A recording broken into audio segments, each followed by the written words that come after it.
I'm Dominic D reporting for Kids First. Today, I'm so excited to be talking with Daniela, who is one of the 5 main entrepreneurs followed throughout their journey in On the Room, a new film by National Geographic Documentary Films, which will begin streaming on March 21st, 2021 on Disney+. Welcome, Daniela. Hi, Dominic. Thank you so much for having me. Well, let's dive right into some questions. I've always been a huge fan of science and new ideas, and I'm curious if you've always had a love for science and technology, or did your interest in the field develop as you became a young adult? I knew since I was very little that I wanted to do something that was related to science. At first, I thought that I wanted to be a doctor. But then, as it happens to many people, I actually found out that I couldn't stand the sight of blood. So I changed a little bit what I was going to study, and I ended up studying chemical engineering. I guess it had a lot to do with the fact that I'm from Venezuela, and in Venezuela, the chemical industry is huge. The oil industry is pretty much everything that our economy is based off. So I wanted to be part of it, and that is how I got into the world of engineering. It is a perfect world if you want to keep making things up and solving problems for day-to-day issues. Well, thanks for sharing that. I think my love for science started when I was about 4 years old, I believe. My mom's a retired science teacher, so I've been around science my whole life. Oh, wow, that's so interesting. What do you think you're going to study? Do you know yet? I'm more into technology than I'm really into technology and artificial intelligence. Great. That's what I do now too. My next question is, I really appreciate your business idea because I truly support making things better for the environment. Where did your idea of using electricity instead of heat to power chemical reactions come from?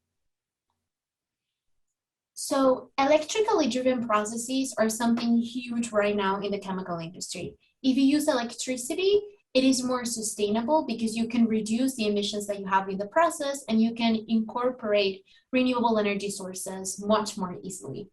That is how I started on my PhD developing processes that would use electricity, and I started working with nylon specifically. However, as we moved forward, after the documentary was filmed and all of that, we realized that sustainability in the chemical industry goes beyond the electricity powered processes and the solar powered ones. We want to make sure that sustainability can encompass all of the reactions that are out there in the chemical industry. So that is why right now I develop artificial intelligence platforms that allow us to develop these sustainable chemical processes much faster. And they can help with the processes that are driven by electricity, but also with the ones driven by heat or by many other sources of energy. Wow, that's really interesting. Was there any famous scientist who inspired you to take this career? Yes. So actually several, to be honest. One of them was actually one of my professors at the university when I was doing my undergrad. She is an engineer. Her name is Ursula. She taught me one of my classes, and she also had her PhD. She was incredibly smart, and she had this passion for learning, for teaching, for always developing new things that were more useful, that were more sustainable, that would help the world. I feel like seeing her work and knowing how much of an impact she could have as a professor already made me very interested in academia and made me get interested in doing a PhD so that I could learn how to develop these new ideas on my own. She's one of the cases that is closest to me. She's not, a famous scientist, but if anyone knew her, you would start like talking about her as well, and then she would become famous like that. But other than that, of course, there are many examples like Marie Curie, many others who have done so much for science, who are also female innovators, and that always hold a special part of my heart in the motivation side.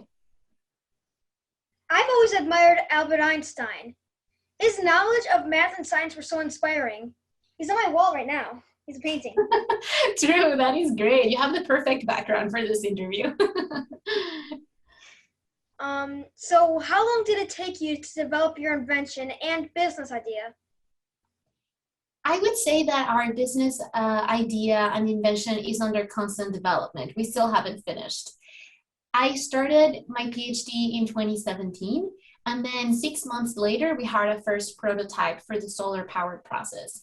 So it took only about 6 months to develop something that showed promise, but that wasn't fully ready to be sold or anything like that.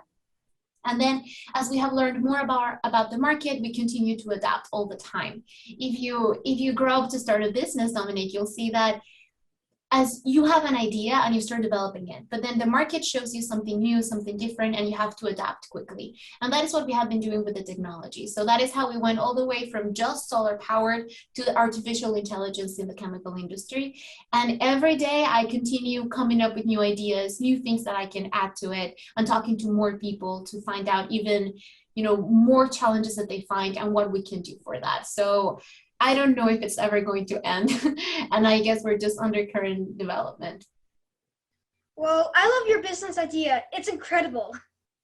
Thank you. My next question is, when the judges of the Global Student Entrepreneur Awards announced that you were the winner, what did it feel like to win the $100,000 prize? It was very overwhelming. It was, of course, incredibly happy, but it was a surprise. It was very overwhelming. You will see, if you see the documentary, that the students that I competed with, they're all so inspiring. They have such powerful stories and they're all incredible. Their businesses are amazing. So I had no clue that I was going to win. I thought that anyone around me, everyone deserved it. Everyone was incredible. And I had no way of predicting that it was going to be me. When it happened, I guess the first thing that I thought was that I felt very happy because I was given a great honor. I am an immigrant, so I felt like I was constantly representing two countries. I was representing Venezuela, which is where I'm from, and all my values all comes from that. But then I was also representing the US, that has become my second home, a home that has really opened its doors to me and that has helped me become the person and the scientist that I am today. So I was so grateful to be able to do that and to show how many more immigrants could have a successful story like mine.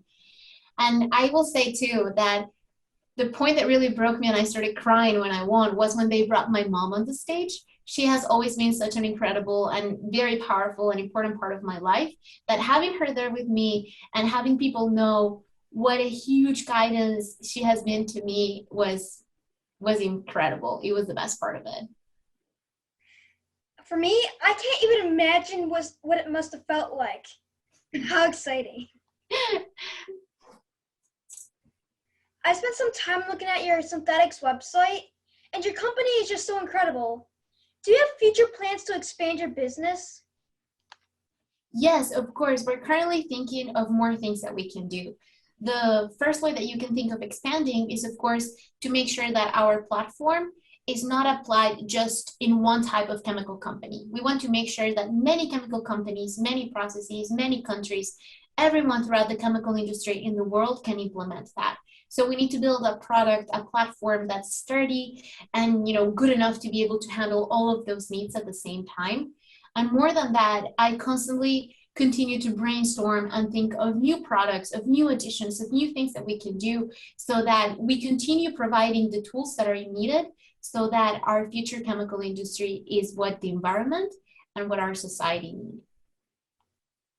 We'll be keeping an eye out for more great things from synthetics. I know that for sure. Of course. Thank you so much. I'll keep an eye out for you and all of the interviews that you keep doing. What a great show. I've been studying artificial intelligence, like I just said on the first question, and find that its capabilities are endless. What is the role of artificial intelligence in synthetics? We are using artificial intelligence to help chemical engineers develop sustainable processes much faster. I will say that the key thing is that artificial intelligence hasn't been implemented very widely in the chemical industry. Chemical engineers, when we go to school, we don't really learn much about artificial intelligence. So it is hard to develop this type of technology when you haven't been trained on it specifically. And that is the gap that we want to bridge. We want to make sure that this is the best entry for artificial intelligence and that after us, the generations of chemical engineers really come ready to leverage all of the benefits of these incredible technologies in our chemical industry. What's the best advice you can give the younger generations for wishing to become a future entrepreneur? I would say dream big, dream very, very big. Whatever you want to do, it is possible.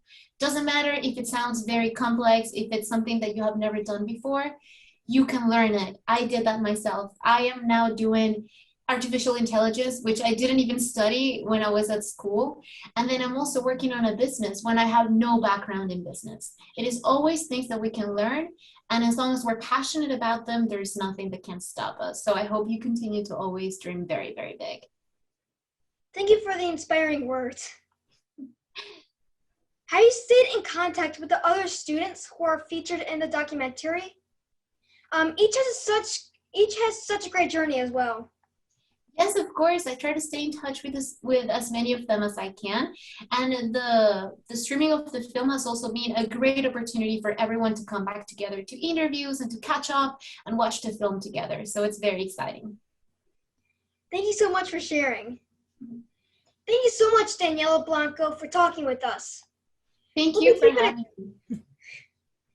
We'll be keeping a close eye on what's ahead for Synthetics. On the Room begins streaming on March 12, 2021 on Disney+. This is an inspiring film you don't want to miss. This is Dominic D reporting for Kids First. Be sure to like, share, and subscribe to our channel for more. Catch you next time. Bye. Thank you so much. Award goes to